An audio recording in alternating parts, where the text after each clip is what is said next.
Nous sommes en train d'enseigner dans le livre Mener la vie déjà écrite. Et le thème d'aujourd'hui, c'est soyez fermes et vivez la véritable vie qui vous est destinée selon votre identité en Christ.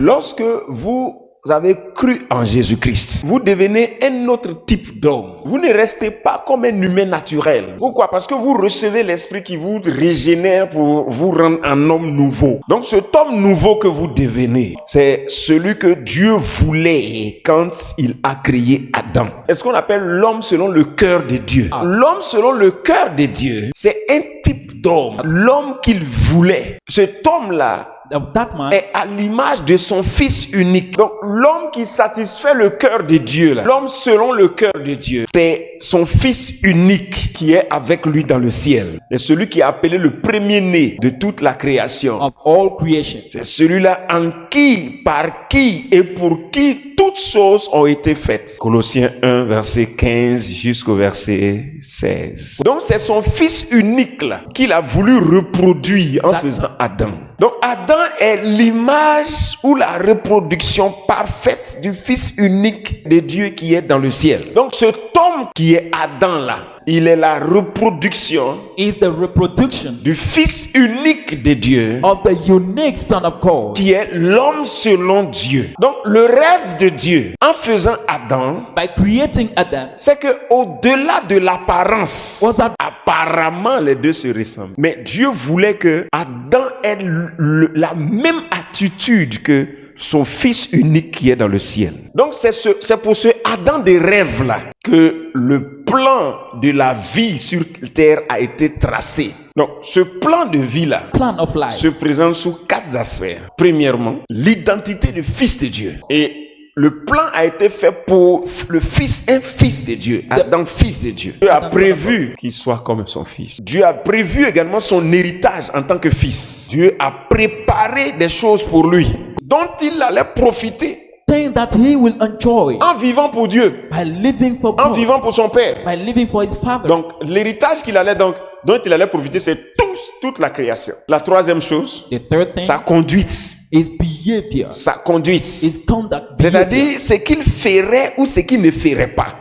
Il y a des choses que Dieu avait prévu qu'il fasse et il y a des choses que Dieu n'a pas prévu qu'il fasse. Et cela servait à quoi? And what is the use of that? À ce qu'il se protège lui-même contre la destruction. Donc il devait marcher dans les voies tracées par Dieu pour protéger sa vie contre la destruction. Donc il devait éviter de s'écarter du plan de Dieu pour sa vie, pour ne pas qu'il se détruise lui-même et pour ne pas qu'il détruise tout ce qui est autour de lui. Ensuite, le quatrième point, c'était son avenir. Was his future. Dieu avait prévu son avenir, c'est-à-dire ce qu'il allait faire de lui plus tard. Adam aurait vécu faire ses enfants, ensuite à la fin on allait le rendre éternel. Quand Dieu serait satisfait du nombre d'hommes qu'il voulait, il les rendrait éternels. Il allait les rendre éternels, c'est-à-dire faire cesser la fécondité et puis rendre, parce que c'est le nombre là qu'il veut, pour le projet futur. Puisque Dieu les a créés pour être des dieux. Donc ils étaient sur la terre seulement pour se développer, devenir beaucoup. Et quand Dieu serait satisfait du nombre, alors il les glorifie. On fait cesser donc la procréation pour des projets futurs. Donc vous voyez, voilà pourquoi il a tracé le plan de vie sur la terre. Et donc ce Adam-là avait été créé à l'image de ce fils-là.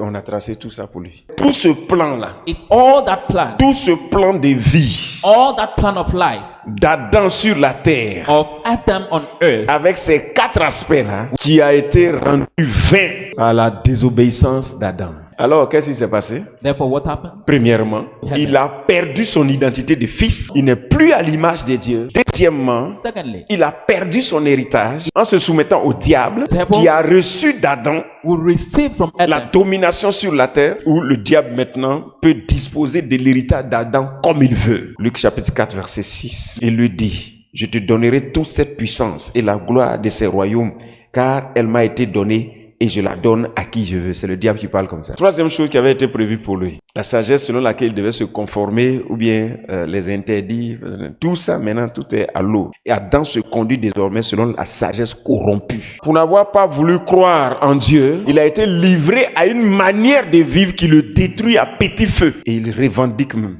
Et ils n'en ont pas honte.